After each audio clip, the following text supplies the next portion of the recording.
今天做了一道超級下飯的椒麻鮑魚，用来当年夜菜真的再適合不過了，又好看又好吃。今天我老公去买了8个鮑魚，花了128塊錢，還挺大只的。我們先準備刷子，把這個表面的這個黑膜給它刷一下。像這樣大致刷乾淨過後，我們就準備一個鐵湯匙，給它挖，把這個肉給它挖起來，旋轉一下就起來了。裡面的這個內臟給它處理掉。接着再用這個刷子哈，把這一些給它刷乾淨，牙齒給它剪掉。這些好了，然後這個殼等一下我打算用來擺盤，因為很漂亮。這個鮑魚肉我們先給它切一點花刀，等一下會方便入味。豎着切的時候我們就切幾刀，然後就直接給它這樣子切斷啊，等一下炒出來就會非常的好看。薑蒜我們就稍微開破就可以了。西紅柿椒我們就這樣子切小段，這2個芹菜也給它切一切哈，真香的。一定要準備這個鮮藤椒，這個就是為了提味。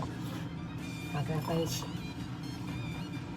接下來我們調一個醬汁哈，1小勺鹽，1勺糖，這樣的味精，少許白胡椒粉，1勺半的醬油哈，再來一點點的藤椒油哈，攪拌均勻。鍋裡燒開水哈，準備蔥薑。然後適量的料酒，再來1大勺食鹽，把鮑魚肉放下去哈，給它汆燙個1分鐘。炒鮑魚肉時間不會過長啊，不然的話它容易肉質變老。這個水都沒有燒開的程度，你看，就是這麼短的時間，一定要給它打撈起來了。然後等一下把這個蔥薑給它挑掉不要。這鮑魚可以用那個汆燙的那個水給它過了一下，燙一下，然後給它擺在這個盤子四周。鍋裡我們倒一些食用油。然後我們直接把這些料頭放上去，保持小火炒香。炒香以後，我們就把這個鮑魚肉放上去，給它翻炒個幾下。然後這個醬汁的話，我們就一邊翻炒一邊燜哈，這樣子會更均勻一點。烹飪時間很短哈，大概就是1分鐘就可以出鍋了。這樣做出來的鮑魚就是非常的彈牙，而且有帶一點點的這個椒麻香，真的特別好吃。朋友們可以去試做一下哦。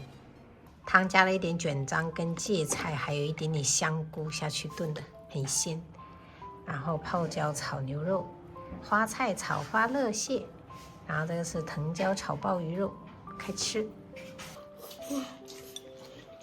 還可以啊，開水，大家飯店級水準，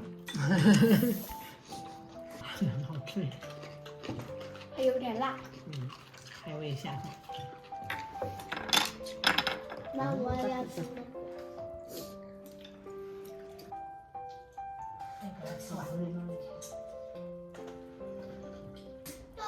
对。營養很高的這個芥菜。